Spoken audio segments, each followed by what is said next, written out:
আল্লাহর নবীর চেহারায় যেন ঝুলছে। জোরে বলুন না সুবহানাল্লাহ। আজ কোন নবীর গুণগান? বিশ্ব নবী সাল্লাল্লাহু আলাইহি সাল্লাম। জোরে বলুন না সুবহানাল্লাহ। ও সোনার ভাইরা, যত শুনবেন যত মজা বিশ্ব নবী সাল্লাল্লাহু আলাইহি সাল্লাম সম্পর্কে রং সম্রাটে সৈয়দুল রাসূল। আমি আরো কিছু দেখলাম। কি দেখেছ বলো? রোম সম্রাটের সৈন্য বলছে, ভাইরা আমার, তিনি বলেন আমি অনেক কিছু দেখলাম। আমি এমন সিংহাসন দেখলাম, এমন খাম দেখলাম, তার চেহারা দেখলাম, এত সুন্দর মানুষ আমার জীবনে দেখি নাই।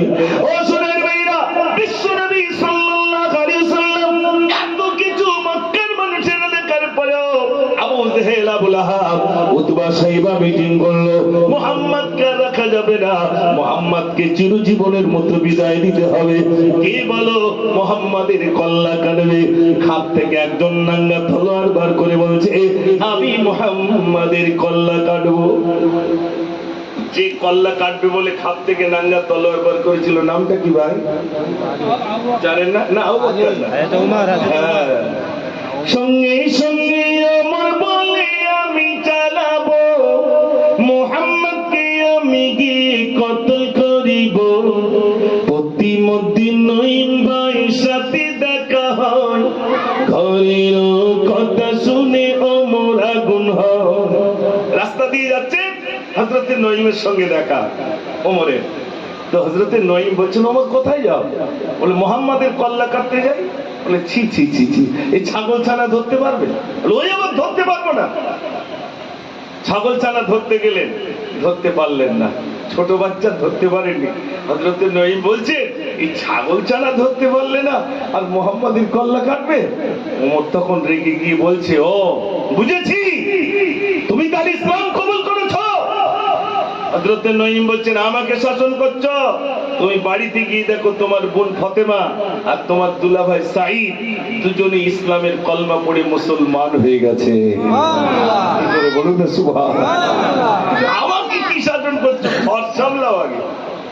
ওমর দেখলো আমার বোন বোনাই কলমা পড়েছে, তার মানে তলোয়ার নিয়ে আমার বাড়ির দিকে যাচ্ছে। আমার বোনকে আগে শাসন করেছি। আমি লিখেছিলাম, তলোয়ার নিয়ে ছুটে গিয়ে ফাতেমার ঘরে, ডাকে তারা দুজনে কোরআন পড়ে। জোরে বলুন না সুবহানাল্লাহ। কি দেখছে? কোরআন শরীফ পড়ছে। ওমর গিয়ে বেধড়ক মেরে মেরে যায়। বোন তখন বলছে, ভাই তুমি যতই মারো নবী ভুলি নাই। মেরে মেরে শেষ করে দিল। ইসলামের কলমা বলছি না, বলবো না। জোরে বলুন না সুবহানাল্লাহ। বাড়িতে গেছেন, বোনকে বলছে, বোন তুমি কি পড়ছিলে একটু দেখাও না। বোন কোরআনে কারিমের আয়াতে কারিমে একটা পাথরের লেখা দেখালেন। ওমর পাগল হয়ে গেলেন, আমার নবী কোথায়, আমি সেখানে যাব। যাচ্ছিলেন কিসের জন্য ভাই? কল্লা কাটার জন্য। নাঙ্গা তলোয়ার যাচ্ছে কল্লা কাটার জন্য।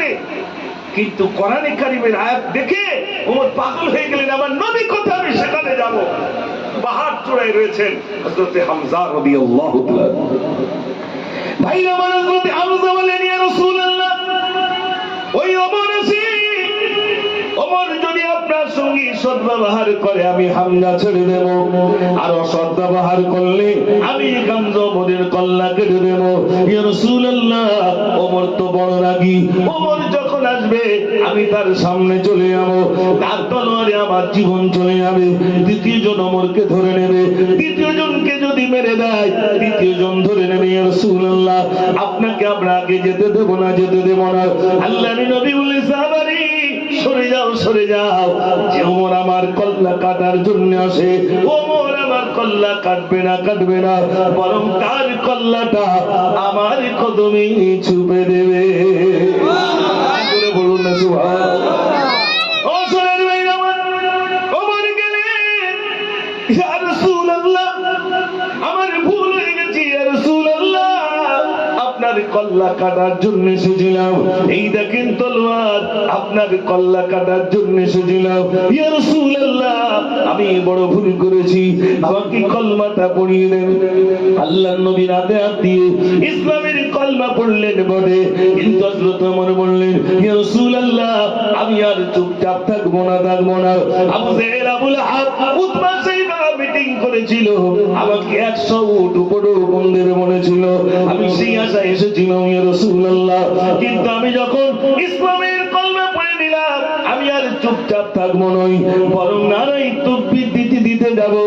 আবু জেহেল দেখুক, আবুল আহাব দেখুক, উতবা দেখুক, সাইবা দেখুক, আমি অবর ইসলামের কলমা পড়ে মুসলমান হয়ে গেলাম। বলুন না সুবহানাল্লাহ। আস্তে আস্তে মানুষ ইসলাম কবুল করছেন সবে। আমি কিন্তু নবুয়তের পরের কথা বলছি আপনাদের কাছে। ও সোনার ভাইরা, মক্কার মানুষেরা দেখতে দেয় না, রাসূল কুস্তি পর্যন্ত লড়ছে। ও সোনার ভাইরা, মানুষের সঙ্গে কুস্তি পর্যন্ত লড়েছেন। মক্কার সব থেকে বড় প্ল্যান ছিল, যার পিঠ কেউ কোনোদিন জমিনে ফেলতে পারে নাই। আল্লাহর নবী সাল্লাল্লাহু আলাইহি সাল্লাম তার কাছে পর্যন্ত গিয়ে বললেন, তুমি একবার বলে নাও লা ইলাহা ইল্লাল্লাহ মুহাম্মাদুর রাসূলুল্লাহ সাল্লাল্লাহু আলাইহি সাল্লাম। সে সকল উঠে বলতে শুরু করলো, হে মুহাম্মদ, তুমি কি জানো আমার সঙ্গে এই মক্কার বুকে কেউ পারে না? তাহলে এক কাজ করো, কলমারে পড়বো, তাহলে কুস্তি লড়ো। যদি আমাকে জমিনে ফেলতে পারো তাহলে আমি কলমা পড়বো, আর যদি জমিনে না ফেলতে পারো আমি কলমা পড়বো না। কুস্তি লড়তে আল্লাহ রাসূল বলছেন, আমি কুস্তি লড়তে রাজি। একটু জোরে বলুন না সুবহানাল্লাহ। কিসের আশায়? যাতে এক আল্লাহকে সে মেনে নেয়। রাসূল কুস্তি লড়লেন বলতে যেই ধরেছেন সঙ্গে সঙ্গে জমিনে খান। ও ভাইরা আমার, পেওয়ারে বলে, এ মুহাম্মদ, জীবনে আমার পিঠ কেউ মাটিতেই তাকাতেই পারি নাই, আমি ভালোভাবে ধরতে পারি নাই। দ্বিতীয়বার আবার আমাকে ফেলতে হবে, আমি ভালো করে ধরে নেব, তারপরে তুমি আমার সঙ্গে লড়বে। আল্লাহর নবী বলেন, তুমি যাতে রাজি রয়েছো আমিও তাতে রাজি রইলাম। সে তৈরি হয়ে বলল, এ মুহাম্মদ এবার রেডি। রাসূল সঙ্গে সঙ্গে আবার ফেলে দিলেন, কিন্তু তারপরেও তার তো কলমা জুটলো না। ও সোনার ভাইরা, আজ আমরা কানে জানাচ্ছি, একটুখানি তো ভাবি, আমরা অযাচিত ভাবি বিশ্বনবী সাল্লাল্লাহু আলাইহি সাল্লামের উম্মত ও সৌভাগ্য আল্লাহ আমাদের নসিবে দিয়েছেন। আমরা কলমা পড়তে পেরেছি, আমরা কলমা পড়েছি, আমরা ইসলামের ভিতরে আসতে পেরেছি, আমরা কলমাওয়ালা মুসলমান। কিন্তু নবীর আদর্শ থেকে আমরা দূরে নিলাম। আজ নবী দিবসের মাসে তার কিছু কথা শুনবো, চোখটি অশ্রু হয়তো বিসর্জন হবে, কিন্তু তারা রাখলাম, তারা চরিত্র আমাদের ভিতরে নাই। যদি আমাদের ভিতরে থাকতো, ও সোনার ভাইরা, এত মেহনত করেছি, এত কষ্ট করেছি ইসলামের জন্য, মানুষ যাতে কলমা পড়ে নেয়, কিন্তু মানুষেরা আল্লাহর নবীকে ভাইরা আমার থাকতে দিল না। মক্কার মানুষেরা উত্তপ্ত হয়ে গেল। আবু জেহেল, আবুল আহাব, উতবারা তারা মিটিং করলো, আর রেখে দেওয়া যাবে না, মুহাম্মদকে যেভাবে হোক শেষ করে দিতে হবে। আল্লাহর নবী একদিন আবু বকরকে ডেকে বললেন, ও আবু বকর, শোনো শোনো, হয়তো হিজরত করা লাগবে। আবু বকর, হয়তো হিজরত করা লাগবে। মক্কার মানুষেরা আমাকে টিকতে দেয় না, মক্কার মানুষেরা আমাকে থাকতে দেয় না, মনে হয় হিজরত করা লাগবে। এই কথাটা শুধু একদিন বলে দিয়েছিলেন। আল্লাহ রাব্বুল আলামিন হাবিবকে বললেন, হাবিব, আপনি যান, চলে যান, আপনি মদিনায় চলে যান। মক্কার মানুষেরা আপনাকে টিকতে দেবে না, টিকতে দেবে না, আপনি মদিনায় চলে যান, নিজের জায়গায়। ও সোনার ভাইরা, হযরত আলী রাদিয়াল্লাহু আনহু-কে শুইয়ে দিলেন। আল্লাহ রাব্বুল আলামিন বললেন, হাবিব, ওই বেঈমানদের সামনে থেকে আপনি চলে যান, এক মুষ্টি বালি আপনি ছুড়ে দেন, ওই বালিটা আমি সবার চোখে চোখে লাগিয়ে দেব। সবার সামনে থেকে আপনি চলে যান, সবার সামনে থেকে চলে যাই। হযরত আলী রাদিয়াল্লাহু আনহু-কে নিজের জায়গায় শুইয়ে দিয়ে নবীজি বাদ চলেন। হযরত আবু বকরের বাড়ির সামনে দরজায় গিয়ে যেই নামাজ দিলেন, আবু বকর, হযরত আবু বকর বললেন, লাব্বাইক ইয়া রাসূলুল্লাহ। আল্লাহর নবী ডেকে বললেন, আবু বকর, তুমি কি ঘুমাও না? এত গভীর রজনীতে এক ডাক দিলে তুমি সাড়া দিয়ে দিলে। হযরত আবু বকর বললেন, ইয়া রাসূলুল্লাহ, যেদিন বলেছিলেন আবু বকর ইজ্জত করা লাগবে, সেদিন থেকে আমি আবু বকর আমার পিতার জমিনে দিই না, আমি দরজায় পিঠ লাগিয়ে আমি আবু বকর দাঁড়িয়ে ঘুমাই। জোরে বলুন না সুবহানাল্লাহ।